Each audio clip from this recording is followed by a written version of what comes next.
Congratulations to both of you! Oh, you've overcome all obstacles and proven yourselves!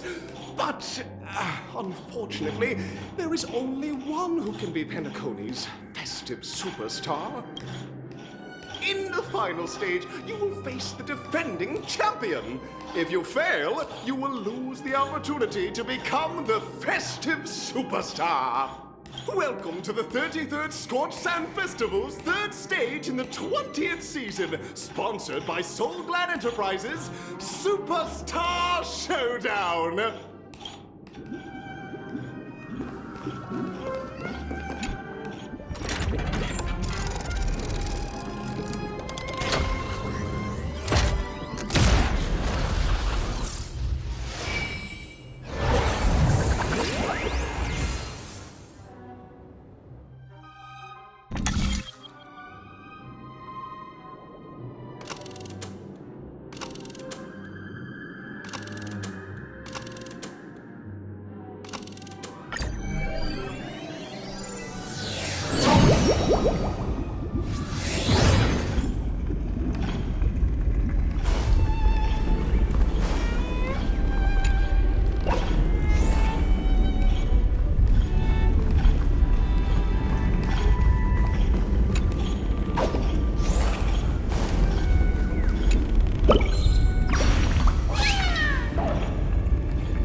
I just saw someone extraordinary.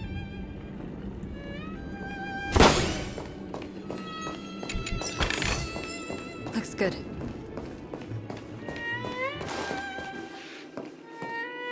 Please wait, my beautiful ladies. By the glorious light of beauty, I never thought I would see you again. In such turbulent times, your kind faces are as spring's gentle breeze, bringing solace to my scorched heart. Are you a Knight of Beauty?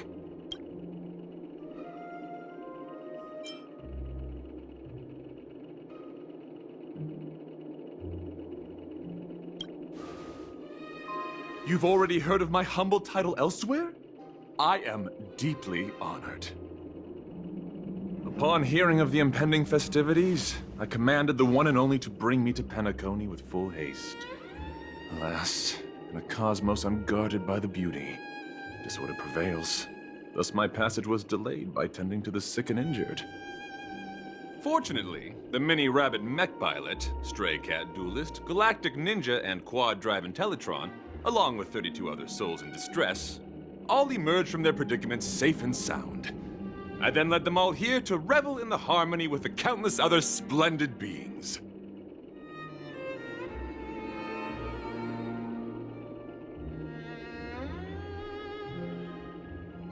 I do not deserve such praise. Unfortunately, that dashing IPC ambassador, whose radiance matches that of a beautiful peacock, remains in a woeful state.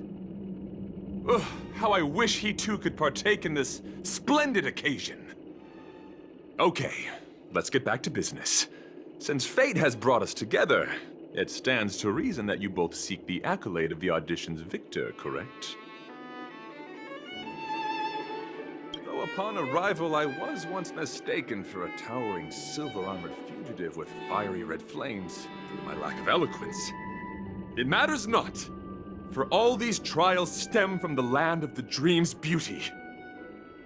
What matters is that I now stand before you. Our paths have crossed. I, Argenti of the Knights of Beauty, am humbly requesting a battle with you both, in the name of the Code of Chivalry. If I am fortunate enough to emerge victorious, kindly grant me passage to the Crown of Victory, and recognize that Idrilla, The beauty is the most peerless beauty of them all. Dear friends, please ready yourselves for this trial set forth by the beauty. The flesh wound. Hide. I want to protect everyone. Help me, Mr. Spark! Let the duel commence. Put forth all your might. As you command.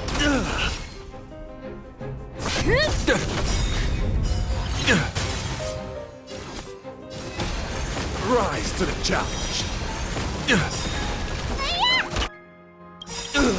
Lance ablaze. Lance, forward!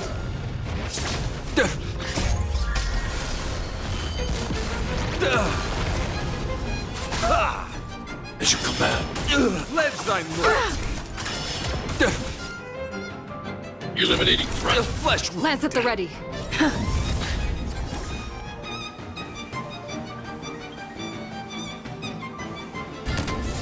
Your predictions, friends, are indeed on. It's a pure flesh wound. The laurels of victory belong to a driller. Annihilate. I want to protect everyone. Help me, Mr. Spark! Confess. As you command. Put forth all your might. You bully! As you command. Rise to the challenge. Stay back, Clara. Stay back, Clara. Lance ablaze. Lance, forward!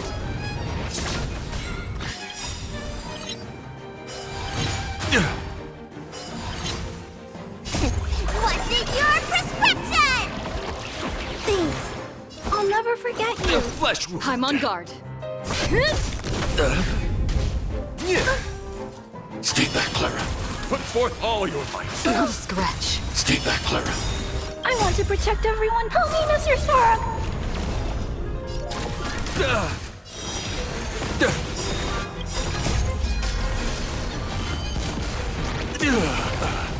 That's enough. I have come to grasp the sincerity of your cause. I yield. Beautiful! Truly a captivating contest. It is through you that I realized to uphold the honor of a driller, I must further hone my skills. What a beautiful lesson indeed! Go forth, my dear friend. Beautiful miss. The audition's crown is yours to claim. I shall remain here, gazing from afar as you bask in the limelight, joining the audience in offering you the most heartfelt cheers and applause. We don't have much time. May fate allow us to meet again, Knight of Beauty. In that case, let's make our way to the end. Penacony's really thronging with talent. I hope we make it in time. Go forth. The champion's stage belongs to the both of you. Bask in the glory you deserve.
congratulations to the both of you on becoming the festive superstars of this year's Charmony Festival.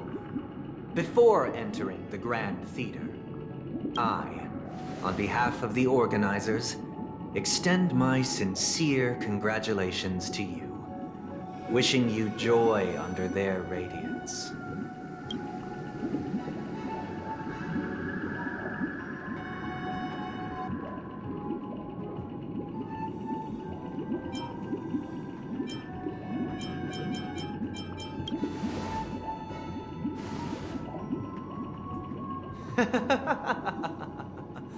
Your endeavors are worthy of extra recognition, and I've taken steps to ensure that. However, this reward is not a material one, but rather the opportunity for an open and honest communication between us. As previously promised, my sister, Mr. Yang, and I have met with the Dream Master. We delved into the truth about Penacony and its Stellaron, and have come to a consensus. Both I and the Oak family cannot acquiesce to your request. Just as expected. We acknowledge the perspective of you, Nameless. Penacony does require change, but not as you propose. The planet of festivities cannot and will not revert to a place characterized by chaos, disorder, or anarchy. Through your journey of overcoming obstacles, you must have glimpsed the essence of that era. The vulnerable ruthlessly eliminated, equality non-existent, common folk living precarious lives, eking out a dreary existence. Ultimately, only heroes like yourselves manage to achieve success.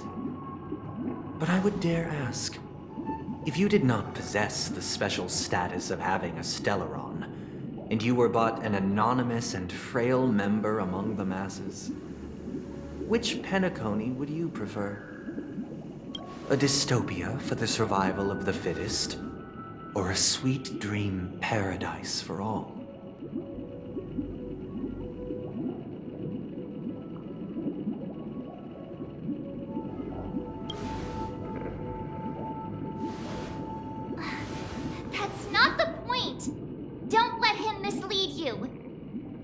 Mr. Sunday, even if the members of the Oak family can't fully agree on what to do about the Stellaron, now's not exactly the time to be holding an extensive discourse about Penacony's past and future, is it? The Stellaron issue concerns the life and death of everyone on Penacony. If anyone has a better suggestion, the crew is more than willing to listen. Also, it'd be best to tell us the ins and outs of that meeting. This way, we'll at least know what Welt and Miss Robin are dealing with, and the reason why they failed to make our appointment. Ah, Navigator. That is precisely my intention. With all present, let's begin by discussing the details of that meeting. Let's talk about our tribulations and choices, our ideals and beliefs, and our final course of action. The only path to take.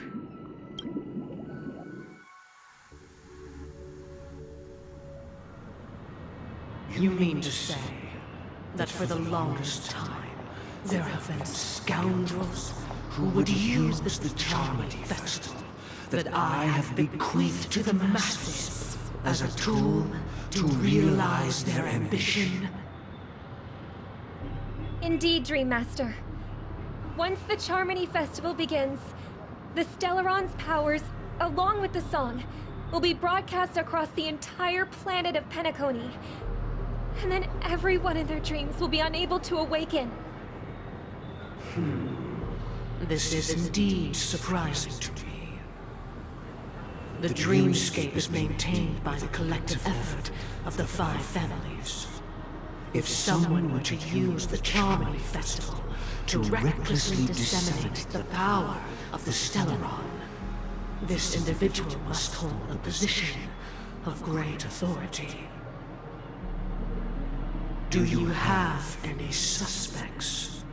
I'd like to ask, did you really not know of the Stellaron's existence?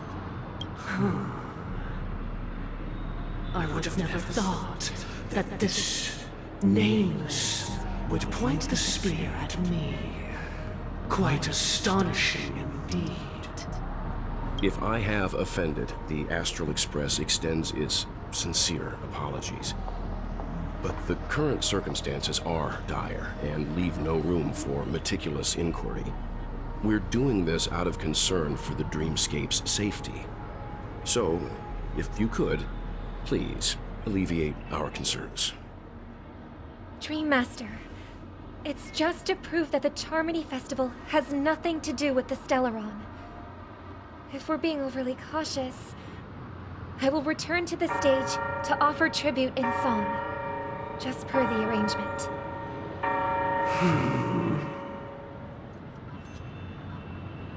Sunday, Robin. I've watched you two grow up, and know your dispositions like the back of my hand. Both of you, right now, can surely be lauded as their most devout advocates. I already know your resolve. The magnitude of this matter is enormous, and cannot be taken lightly. Since Mr. Yang has asked with such earnestness, I will personally respond in kind. If there is a need, the entire Oak family will be mobilized to heed your call.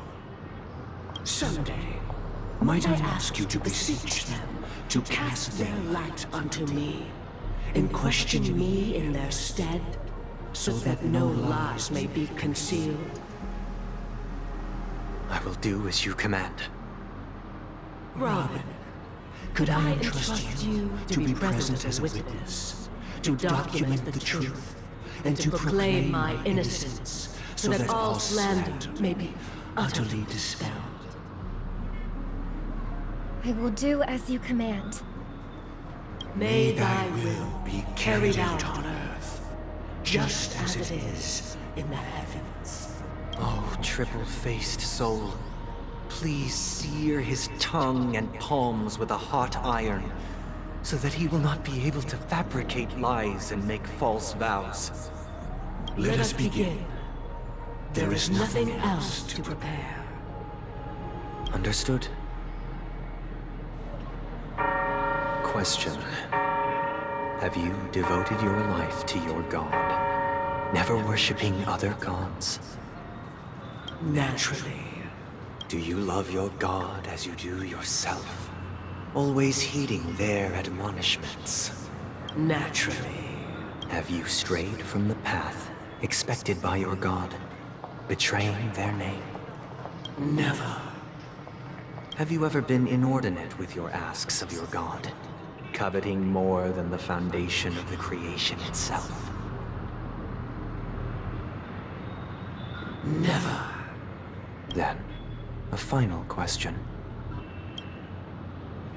Do you swear to fulfill all vows, past, present, and future?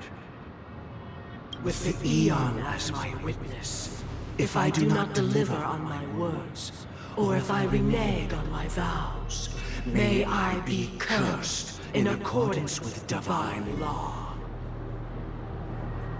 They have seen your faith, and have endorsed your faith. With this, it can be evidenced... Just a moment. What is it, Mr. Yang? I have another question I hope to have answered. To my understanding, the family's harmony and prosperity have never relied on so-called divine laws. The god you both mentioned, are they truly Shipe? Mr. Yang should know that those belonging to the family toil together as if they were kin, embracing solidarity and unity under their light. All duplicity is laid bare before the harmony. such a delicate and complex symphony. Which other god could perfectly harmonize this if not for the Great One? She may. Perfectly harmonize. Therein lies the problem. It isn't an outsider lurking in the shadows who changed the harmony, but a dissonance that has surreptitiously emerged from within this very symphony itself. In the distant past, there existed an Eon. With one flick of the wrist, they crafted the laws of the cosmos. Their followers formed the Beyond the Sky Choir, spreading solemn and reverent hymns throughout the universe. Later, they fell. The route traversed by this Eon clashed with the harmony, ultimately being absorbed and fused into it. The chorus that once reverberated across worlds fell silent, and when it echoed anew, it was transformed into the hymn of harmony. Though an Eon may perish, paths with no masters still linger. In the all-forgiving harmony, echoes of bygone dissonance may subtly arise. Mr. Yang.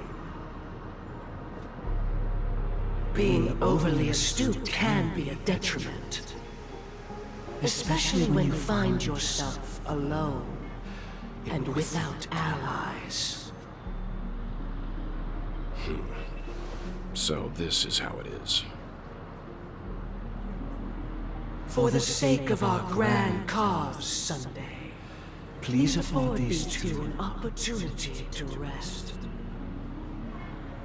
What?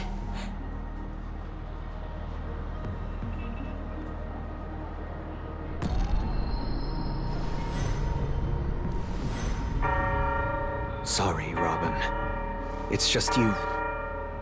I did not wish for you to know this. It's a pity that things have turned out this way. So, this is the true reason I can't sing? The shadow that envelops Penacony is actually... We were never children of the harmony. Our ideal paradise could not have been crafted by Shipe. True bliss can only be guaranteed by the one who transcends the many. Within the foundation of law, humanity establishes civilization, and through harmony, we obtain order. Unbelievable. To think that there would be remnants of the Order on Penacony. What have you done with Mr. Yang and Miss Robin? Don't worry. I just gave them some time alone to ponder their fates. You should know that these actions make you an enemy of the Astral Express. Should we need to stand against the Nameless, it would only be myself and the Oak family involved. But we haven't reached that point yet, have we? Your efforts for the justice of Penacony are evident to everyone, and have been widely observed.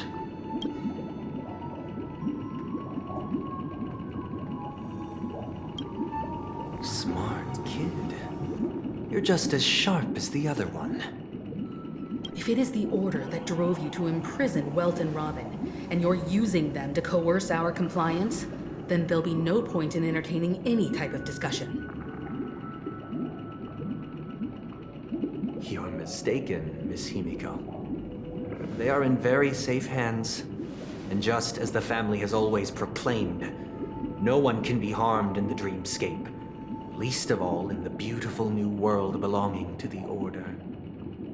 Penacony and the entire universe have witnessed far too much innocent bloodshed. The strong wield their blades against the weak, and the victors push the vanquished to the brink of life. Natural selection. The world abides by this principle, establishing the well-being of humanity atop the corpses of the downtrodden. Only we, or rather, I, possess the power to put an end to this farce. So you've decided to resurrect a dead Eon? No one's ever done such a thing. If Miss Himiko is interested, let's draw back the veil and speak candidly. I've always firmly believed that people can understand one another through peaceful means. I'm willing to divulge the unembellished truth as to the intentions of the Order's Pathstriders, so that you will make better judgment for the Astral Express, for Penacony, and for this stretch of the universe. Words can hardly do justice to the beauty of that ideal. So, come with me, everyone. Let us retrace our steps and see once again where this road leads. Huh? Where'd he go? Welcome. This isn't any location in Penacony's dreamscape. It's my inner world. The reason the scenery before you remains unchanged is because your consciousness has drawn on similar concepts to fill in the gaps.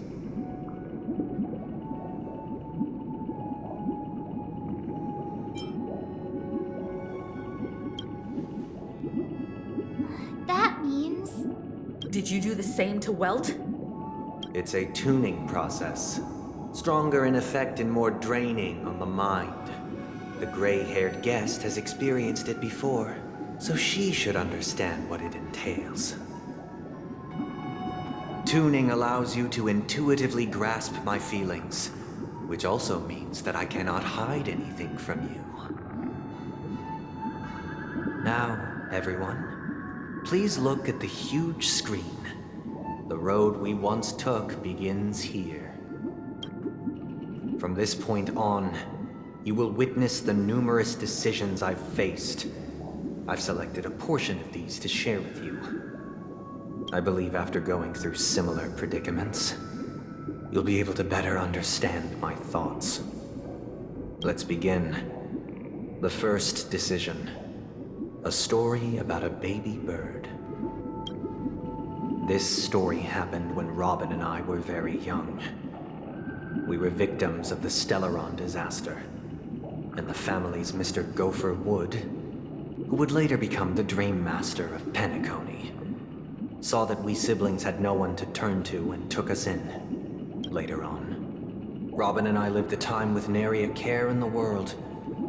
One day, after dinner, while my younger sister and I were lounging about in Mr. Gopher Wood's yard, we spotted a fledgling Charmony dove all on its own. That baby bird was tiny.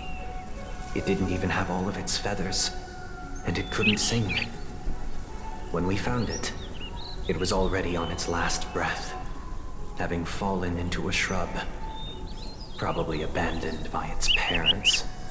We decided to build a nest for it right there and then. However, thinking back, that winter was unusually cold, with fierce winds at night in the yard, not to mention the many poisonous bugs and wild beasts in the vicinity. It was clear that if we left the fledgling in the yard, it stood no chance of surviving until spring. So, I suggested we take it inside, place it on the shelf by the window, and asked the adults to fashion a cage for it. We decided that when it regained its strength enough to spread its wings, we would release it back into the wild.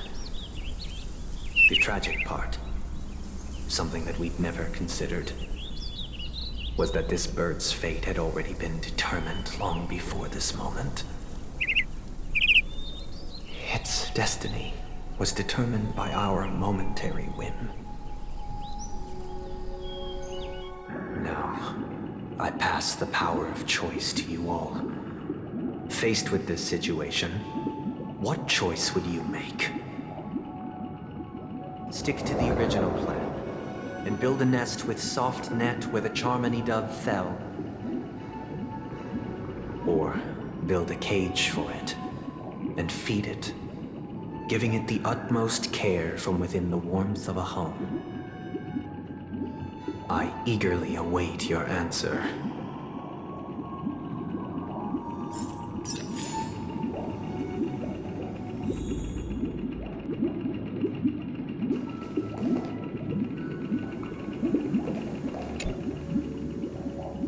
It looks like he really has no intention of imprisoning us. If it's just a quiz, I suppose it's fine to humor him. Back to the question. I would personally choose to build the little Charmony dove a cage. No special reason. I do think that a fledgling should have the right to fly into the sky. But if it can't even live to that point, then there's nothing to talk about to begin with.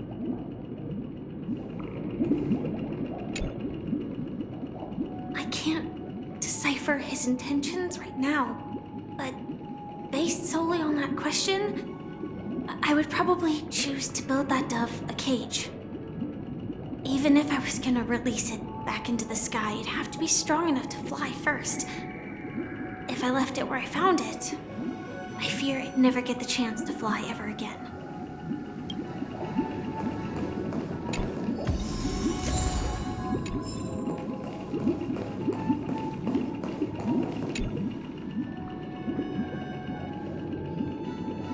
That guy just casually throws this kind of question at us? What exactly is his deal? But fine, I'll answer, I guess. If it were me, I guess I'd choose to build a cage for the little Charmony dove. After all, leaving it there, it's bound to get hurt by wild animals or something. And that'd just be too sad.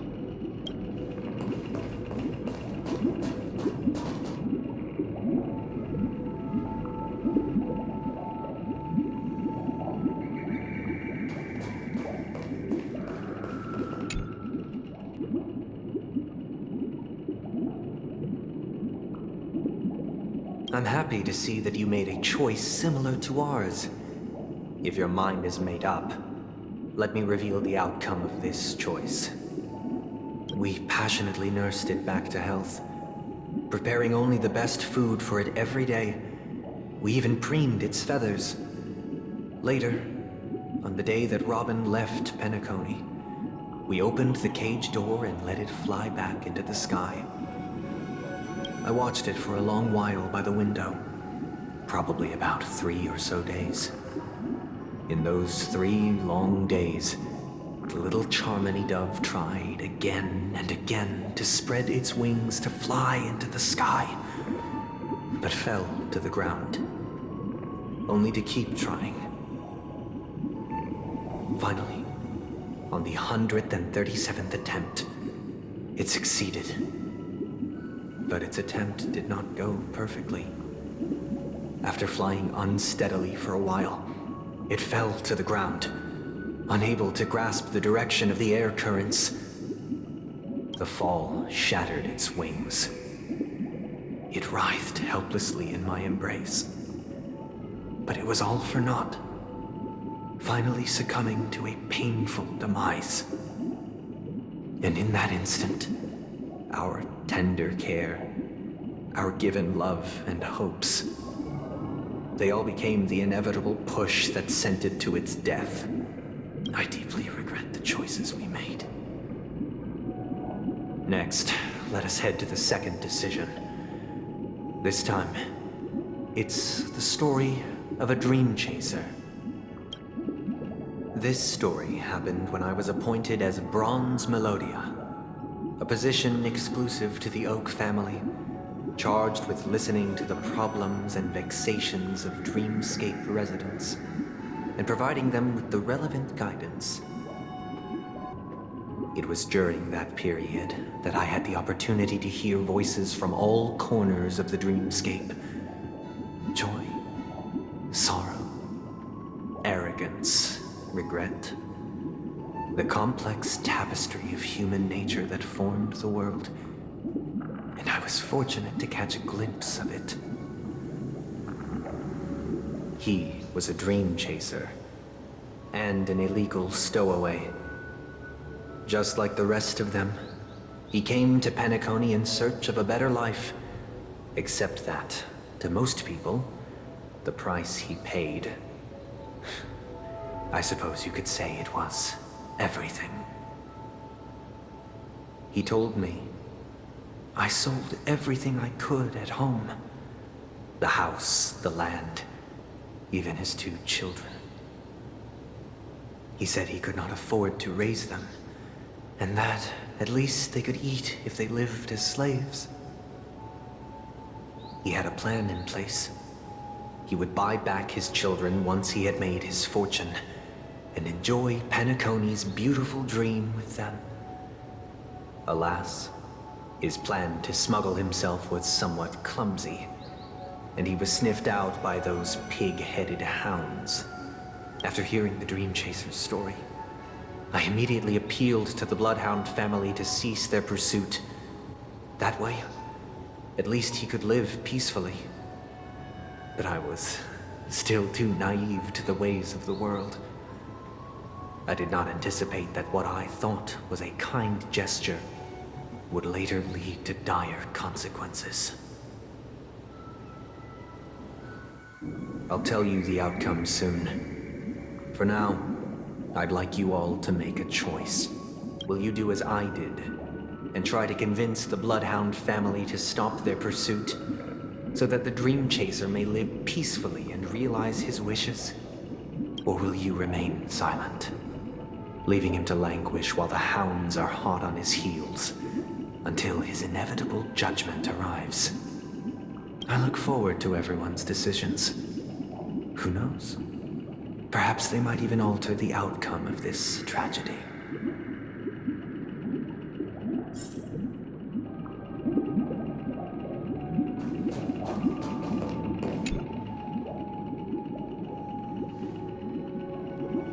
A Dream Chaser story.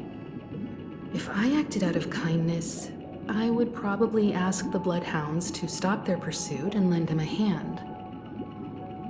But what cruel repercussion would this choice result in?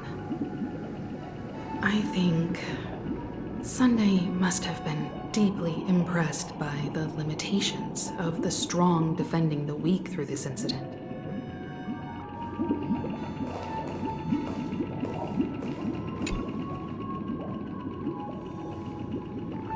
This question... Surely it has some connection to the baby bird story. And this, I'd probably choose to ask the Bloodhounds to cease their pursuit.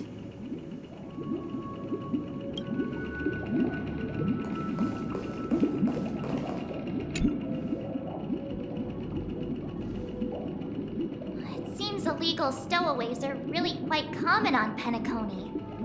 But that guy in the story, I don't think he deserves any sympathy at all. He sold his kids to chase a dream. Even if he intended to go back for them, it's still insanely irresponsible. With that thought, there's only one choice. Let the Bloodhound send him back home. This person deserves to be punished.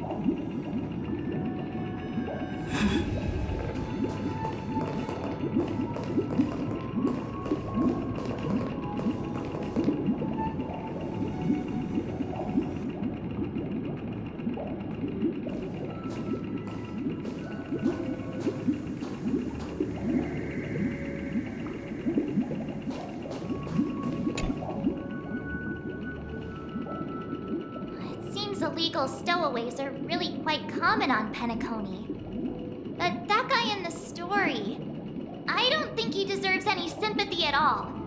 He sold his kids to chase a dream. Even if he intended to go back for them, it's still insanely irresponsible.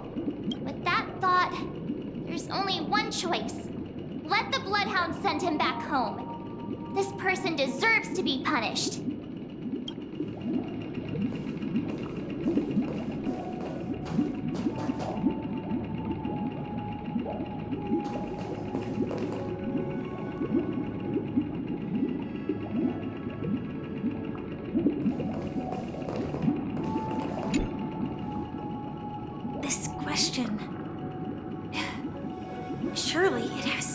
connection to the big... I'd probably choose to ask the Bloodhounds to cease their pursuit.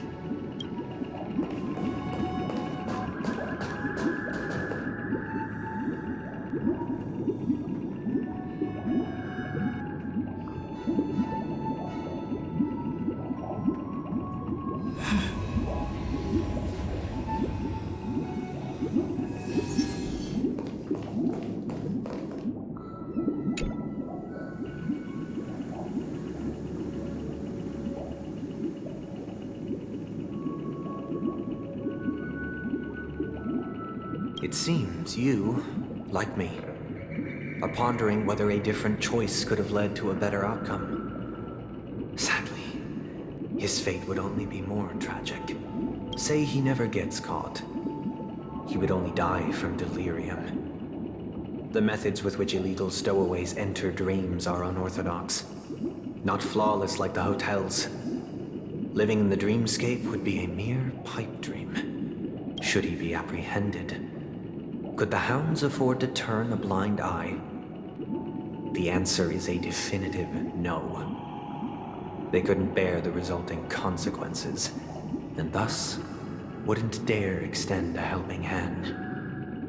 As to your choice, I once again offer my heartfelt apologies.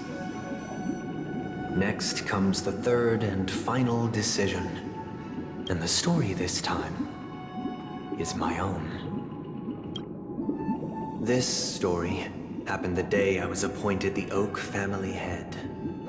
At that time, Mr. Gopherwood was the current Dream Master, and as per his wish, we had a private conversation. What surprised me was that the Dream Master had only come to deliver a letter to me. He let me read its contents, and it was a letter from my sister. The letter contained the usual pleasantries, anecdotes from her travels. Nothing out of the ordinary. Just as I started wondering how this letter related to our discussion, the Dream Master began to speak. Do you know who wrote this letter? My sister, of course. But why would you personally visit me to hand me a letter from my sister containing mere trivialities? To help you grasp the full scope of this issue. Do you know where Robin is at this moment? From what the letter indicates, she must be in Caspelina 8, correct? She's touring there right now. Correct. Has she mentioned anything about a stray bullet? A stray bullet? What? A war has broken out on that planet. It is because of this very reason that Robin chose this destination. To spread the word of the Harmony. And to save the lives of that planet. She personally made for the front lines. She hoped to ease the people's suffering with song, and was willing to brave mortal danger to deliver the IPC's medical supplies. Unfortunately, stray bullets show no such compassion. Is she all right? If the operation was successful, she should probably be recovering in the field hospital. By the eon above, the bullet struck her neck directly, yet possibly as a reward for her consistent deeds of harmony. It didn't hit any vital arteries. Once you've attended to your outstanding tasks, it'd be advisable to write her back as soon as possible. Those damned savages! I'll pack my bags right away. My gratitude for bringing this to my attention, Mr. Gopherwood. Now you understand why she always wears such elaborate neck ornaments, don't you? How could this happen? Miss Robin. It's all in the past, so please don't worry. I share this in the meager hope that you will understand the Harmony's limitations and predicament. As grandiose as the strong defending the weak sounds, many times, it is nothing more than wishful thinking. Likewise, I've prepared one last question, one last choice. But rest assured, this choice will not have any grave consequences. Because this is merely a figment of imagination, a nightmare that has haunted me through countless nights.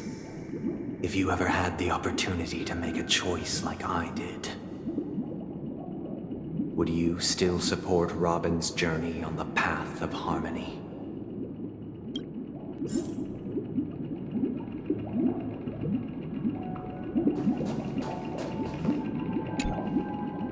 I often feel like I've dreamt of similar scenes on certain nights.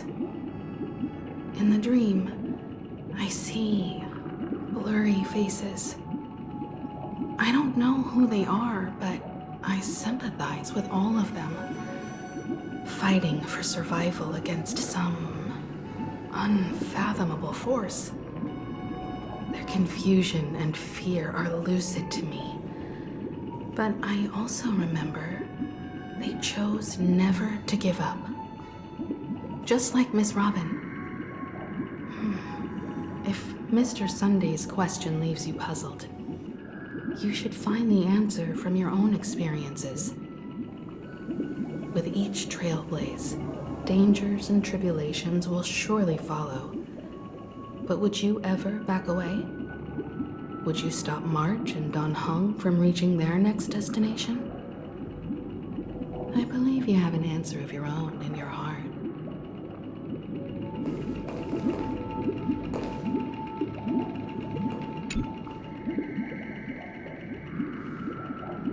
Miss Robin's courage is admirable. And here I was thinking she was just another superstar celebrity. But the fact that she's also Mr. Sunday's younger sister? No, I doubt he'd wish harm on his own flesh and blood, no matter how grand the ambition.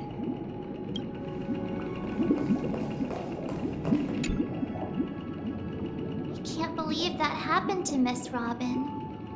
The strong defending the weak is a great mantra, but if I had to pay such a price,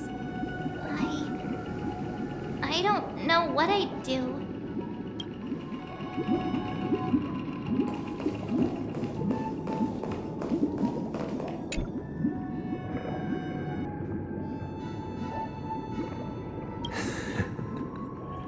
I see. I am now aware of everyone's stances. Raising these questions merely serves to illustrate one point. The plight of Penacony cannot be salvaged by the harmony. The true foundation for a sweet dream paradise can only be established through the order where the strong govern the weak. I know the suffering of being tormented, the turmoil of losing your way, how sorrow and even despair set in when matters don't work out. All of this causes me unending pain, because this is not what happiness is at all. We must teach the weak how to live a happy life. And this life isn't some noble propriety that the upper crust preaches, but in definitive terms, a way of survival that belongs to everyone. So what is your definition of living a happy life? Good question. Human consciousness is fundamentally an illusion, a cage known as self-worth. People lured in by this illusion make mistakes, yet still ask that external influences bear the burden. When one mistake after the next permeates the masses, they become impossible to trace. Thus, the amassing of these individual cages culminate to form a prison, a place dictated only by the rule of survival of the fittest. Nature is always accompanied by predation and sacrifice. Its antithesis, is known as order. That is what I want to do. Unite people's happiness under the banner of order. They won't need to make bitter choices any longer, nor face the weaknesses of humanity. They can cast aside their primal instincts to build a haven for mankind. Simply describing thoughts is far too abstract, so allow me to provide a simple example. As you all may know, there are societal norms like weekends and long weekends that exist on some worlds. During these hard-earned rest days, people are given the chance to extricate themselves from the stresses of everyday life, allowing a certain tranquility to return to their souls. And it is only on these days that people do not have to adhere to the law where the strong prey on the weak. They can live out their lives happily during these brief intermissions. It's just a pity that 2 or 3 days are still too fleeting compared to the span of a lifetime. From where I stand, society's ideal system should be 7 rest days. Following Sunday, there should ensue a second, a third, and indeed an infinite procession of Sundays. This should be the face of the new world. Idyllic, eternal, peaceful days. And thus, every person can return to their base selves in this utopia. Some gaze in reverence at the stars, pouring their whole beings into calculating the distance between us and the isolated world of Pagana. Meanwhile, some seek refuge in quiet corners, holding one another, unencumbered by the chains of unwelcome obligations. There would be no need to bear the hardships of reality. Only in this way can humanity face the inevitable end with the purest of spirit, living a life of dignity. This is what it is to live in bliss. Miss Firefly, you who are stricken with entropy loss syndrome, you of all would surely understand this.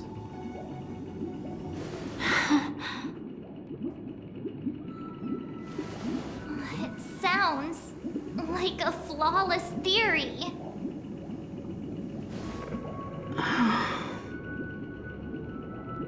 But what is the price to attain all this?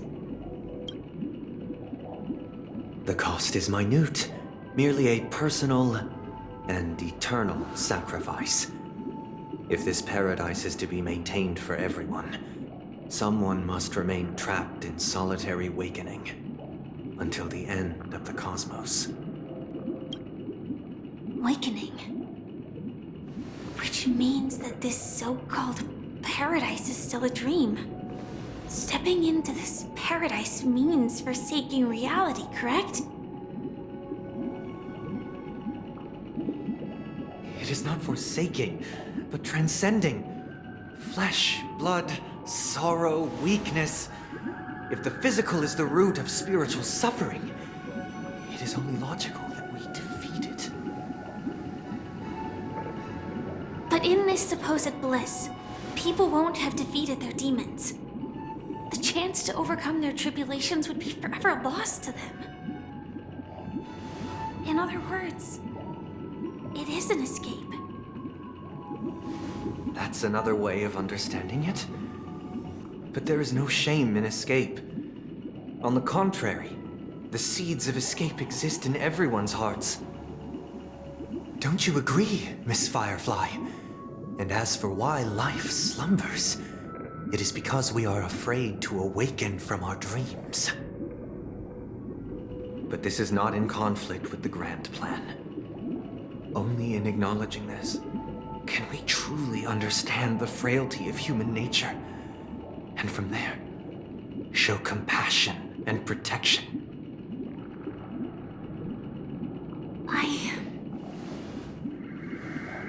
I admit that you are a born leader. Your perspective on humanity brims with pessimism. Yet you express compassion for all, even when your heart pities them. But unlike you, I live for the self. From my perspective, individuals making choices for themselves is their birthright. The want to escape may be innate in the weak. But whether they are weak or not, it is not up to another to decide.